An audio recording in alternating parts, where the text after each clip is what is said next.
Alright, let's dive into something that's been buzzing in the travel world lately, Southeast Asia's tourism boom. But here's the kicker. It's not just about numbers. It's about what those numbers mean for the region's future. So, buckle up because this isn't just a stats dump. It's a story about recovery, competition, and some surprising trends. First off, let's talk Indonesia. Southeast Asia's largest economy just hit a record high in tourist arrivals for the first half of the year. In June alone, they welcomed 1.39 million international visitors, a 2.15% jump from last year. Now, personally, I think what makes this really interesting is the context.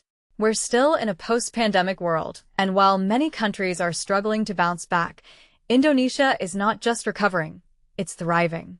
What this really suggests is that their tourism strategy is hitting the right notes, whether it's their marketing campaigns or the appeal of destinations like Bali and Yogyakarta. But here's a detail I find fascinating. Despite shorter stays, tourists are spending more, 7.2% more, to be exact. That's $1,285 per trip on average. If you take a step back and think about it, this could mean one of two things. Either Indonesia is attracting wealthier tourists, or they're doing a killer job of getting visitors to open their wallets once they're there. Either way, it's a win. Now, let's zoom out to the bigger picture. Indonesia isn't alone in this tourism surge. Malaysia, for instance, is still Southeast Asia's most visited country, with 21.12 million visitors in the first half of the year, a 2.5% increase. But here's where it gets intriguing. Thailand, the region's traditional tourism powerhouse, saw a 3.09% drop in arrivals.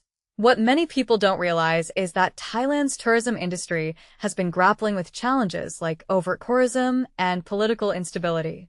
So, while Malaysia and Indonesia are climbing, Thailand seems to be taking a step back. This raises a deeper question. Is the tourism crown in Southeast Asia up for grabs? From my perspective, it's not just about who's on top. It's about who's adapting fastest to the post-pandemic traveler. Vietnam, on the other hand, is a story of resilience. With a 14.9% increase in arrivals, hitting 12.3 million visitors, they're proving that their focus on affordable travel and cultural experiences is paying off. Personally, I think Vietnam's rise is one of the most underrated trends in the region. They're not just attracting backpackers anymore, they're pulling in families, luxury travelers, and everyone in between. What this really suggests is that Vietnam is becoming a more versatile destination, and that's a smart move in a competitive market. Now, let's talk about the elephant in the room, Singapore. With 8.12 million visitors, they're down 1.7% year-on-year. On the surface, that might seem like a red flag, but I'd argue it's more nuanced than that. Singapore's tourism relies heavily on source markets like Indonesia and India, both of which have seen slowdowns. So, while the numbers are down, it's not necessarily a reflection of Singapore's appeal, it's more about external factors. One thing that immediately stands out is how Singapore's tourism model is so tied to its neighbors. If you take a step back and think about it, this could be a wake-up call for them to diversify their visitor base. So, what's the big takeaway here? In my opinion, Southeast Asia's tourism landscape is more dynamic than ever. Indonesia's record numbers, Malaysia's steady growth, Vietnam's rise, and even Singapore's slight dip, they're all pieces of a larger puzzle. What makes this really interesting is how each country is responding to the post-pandemic traveler. Are they focusing on luxury, affordability, sustainability?